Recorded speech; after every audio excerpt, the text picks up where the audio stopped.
graduated from the Rake School here at UNL in 2007 as well. And even though we came from very different backgrounds, so my degree was in advertising from journalism school, and then she was studying computer science, we kind of ended up going down the same career path after we graduated. So we both ended up working at Swanson Russell, which is an advertising agency here in Lincoln. And we were working there as interactive strategists. So that it's a very fluffy job title. It involved a lot of strategic communication planning, technical project management, and kind of general team management for all of the online communication stuff that our clients did. So we were responsible for doing everything from digital advertising to email marketing to building pretty complex web systems for our clients from a communication perspective. So for example, a couple of my bigger clients were like EasyGo golf carts. So we would build a website where people could go on and do some customizations to their golf carts. So they could pick the seat color and they could pick the kind of wheel upgrade they wanted for their golf cart, and it would all kind of magically appear online. One of my other big clients was Weatherby. They make rifles.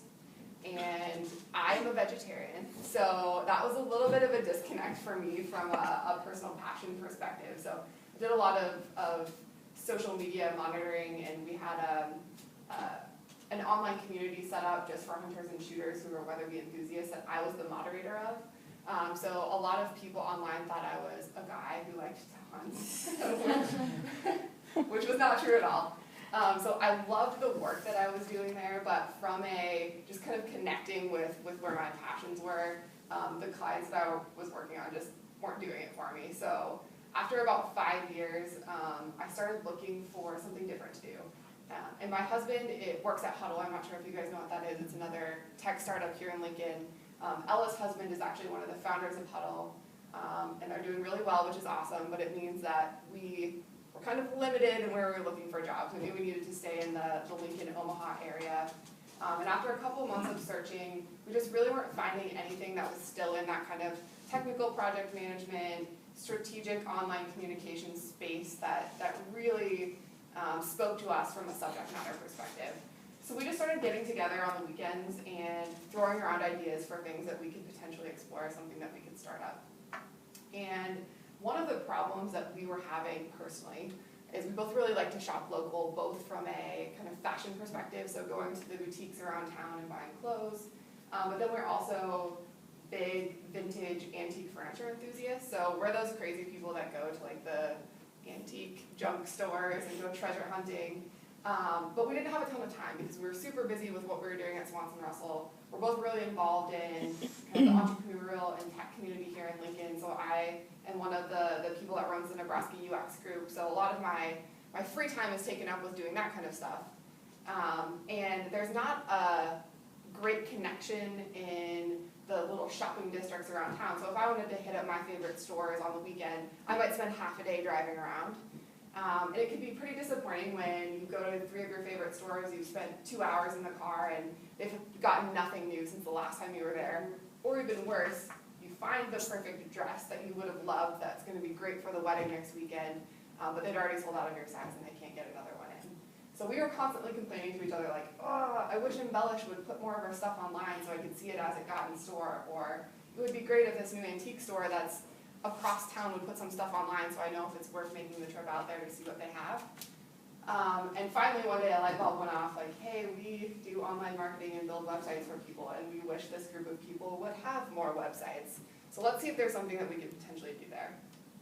So our first step was to reach out to anybody and everybody who could potentially talk to us about why there was this lack of online content about these really small local stores.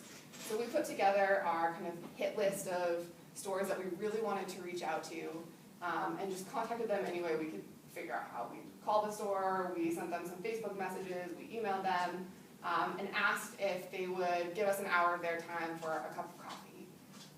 And I very much expected that people would A, not answer us because they're busy, or B, just say, no, you're crazy, I have no idea who you are, why do you want to talk to me?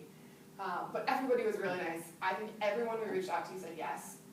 So we put together just some quick thoughts, some static mock-ups of what we were thinking from a shopper perspective would really help us.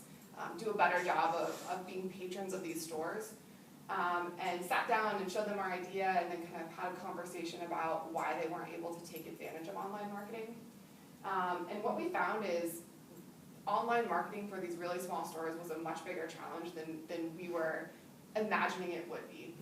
So there's a lot of platforms now that really make sense for these small local stores to take advantage of. So you have Facebook, Twitter, Pinterest, they all want their own website, but they are not online marketing experts. They're wearing a ton of different hats within their stores. So just the task of taking photos and uploading them to all of those different platforms and having them look good was more than they could really handle. So they all had very good intentions to take advantage of it, but they just weren't able to get it done with the tools that were available. And then there are also some tools out there like Shopify or BigCommerce that will help these stores kind of quickly and easily set up an online store where they can actually sell online.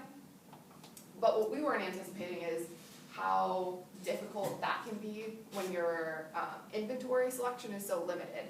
So just the process of managing, okay, I have 2 smalls, 2 mediums, and 2 larges of this item in store. They're all out on my showroom floor. I have them for sale here, and I've set up this online website, and I have to constantly be monitoring both to make sure I don't double sell stuff. That is a hugely daunting task. It seems like there should be some sort of fancy inventory management system that will take care of all of this, but there's nothing out there that exists yet that really works for these small stores. And even when you're looking at bigger retail presences like the Gap or something like that, they don't sell stuff online that they have out on the showroom floor. So these small retailers that we're talking to just don't have the capacity to have a whole separate set of inventory to sell online. So that really kind of eliminated any of those e-commerce tools from being a solution that could potentially help them. So that's kind of where the idea for Boutique Window came from. Once we realized that there was a market need for it, we started to explore it more from the business side. So we spent a couple weeks putting together our business plan and really making sure we understood what it was going to take to get the business up and going, both from a financial perspective and a team, like man-hour perspective. And then we started working on design and product planning. And to give you a little bit of a better idea of what Boutique Window does for these small stores, I'm going to play our demo video for you. It's just a couple-minute video. You own a local retail store.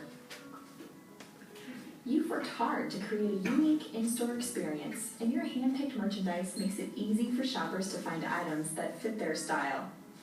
But you have a problem. You want to reach more local shoppers, and traditional advertising isn't working. You know you need to be online, but managing your website and social media accounts is time-consuming and confusing.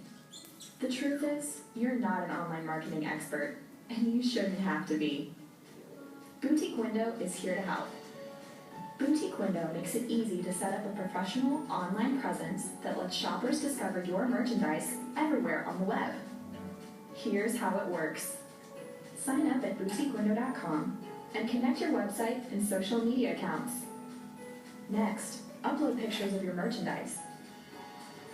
Group photos to create an item. Add item details. And use our simple photo editing tools to make your images look polished and professional. Then, with one click, your merchandise is published to your website, Boutique Window, your custom Facebook app, and shared to your Twitter and Facebook fans. Shoppers will preview your merchandise online, and then make a trip into your store to buy the items they love. With Boutique Window, your customers become your best advertisers. Shoppers can share items they love with friends on Facebook, Twitter, and Pinterest, getting you in front of new shoppers. Boutique Window makes managing your online presence quick and easy. Sign up for Boutique Window today, and your first 15 days are free. All right, so once we had kind of the bones of what we wanted to do with Boutique Window put together, both Ella and I had decided that we were committed to at least attempting to make it work. We kind of ran into an issue.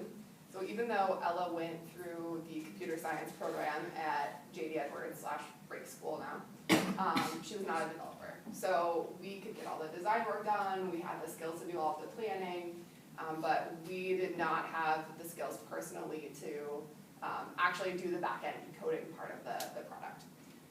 So we spent a couple weeks just researching different ways that we could potentially get some developers on board to help us get this done. So the first thing that we tried to do was just reach out to some contacts that we had through school and through our connections to the tech community here in Lincoln to say, like, hey, somebody come be our technical co-founder and quit your job and come work with us. Like, everybody's gonna be so excited about this idea, just like we are. And people are definitely excited about it, but they're like, you guys have been working on this for 3 months, you just talked to me about it today, I'm not gonna quit my job and come work with you guys, you're crazy. So, like, oh man, all right, this is gonna be a little bit harder than we thought. So we started to do some research into contract development, and we had always been aware of Nebraska Global. Do you guys know what Nebraska Global is? I don't. They're kind of like a tech incubator. They have a fund of money that they invest in companies, in startup companies, but then they also have a team of developers that they'll deploy to the different businesses that they work with.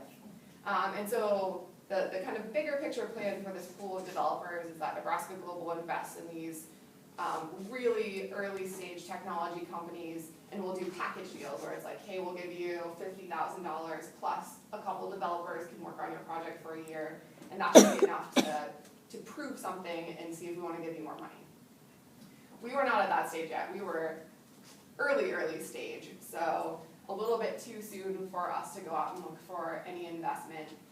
But that week we read an article in the Journal Star about how Nebraska Global had extra developer capacity, and they were looking to do some contract work. So it would be us just paying for hours and kind of borrowing a developer for a little while.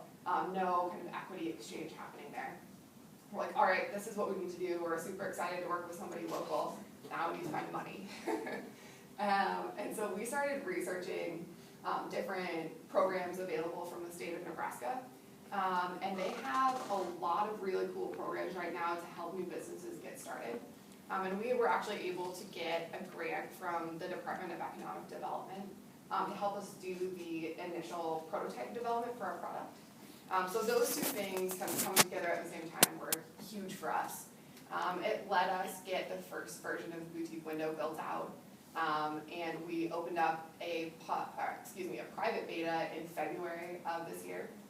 And we started working with 12 stores here in Lincoln. Several of them, the kind of downtown fashion boutiques, but then we were also working with bridal stores, consignment furniture stores, a couple boutiques out in North Lincoln, and then we had some stores out in Portland as well. Got them up and going on Boutique Window really early. We wanted to make sure that we were testing often, to make sure that the things that we were building out and the stuff that we were spending resources on, because they were so limited for us, were really going to make a huge impact when it came to starting to sell Boutique Window to a broader market. So we tested Boutique Window with those stores for about, 3 months, 4 months, 3.5 months, before we rolled the product out to everybody. So we've been taking signups now for 3 or 4 weeks. We also just closed our first round of investment, so we were able to prove enough traction with that initial beta program to secure some more funds. And we are now hiring on our full-time team. So for the last, I would say 9 months or so, it's been me and Ella, and then we were working with a contract developer through Nebraska Global, so just kind of the 3 of us. But last week we just brought on a full-time sales and marketing person. We have our first full-time developer starting next week. We're still working with the contract developer from Nebraska Global for another year, and then we have another full-time developer position open. So it's a really exciting time for us, where we are starting to make money, which is exciting, and kind of building our team and growing our team and bringing some more people on who have some specialties in their career that can really help us continue to grow the product is awesome. Deb also asked me to kind of bring some words of wisdom or things that I've learned throughout this process that could help you guys as a potential entrepreneur someday. And one of the pieces of advice that I would give to you guys is build your own luck. So there's a lot of things that have kind of fallen in place for Ella and I where we tell this story and people are like, man, the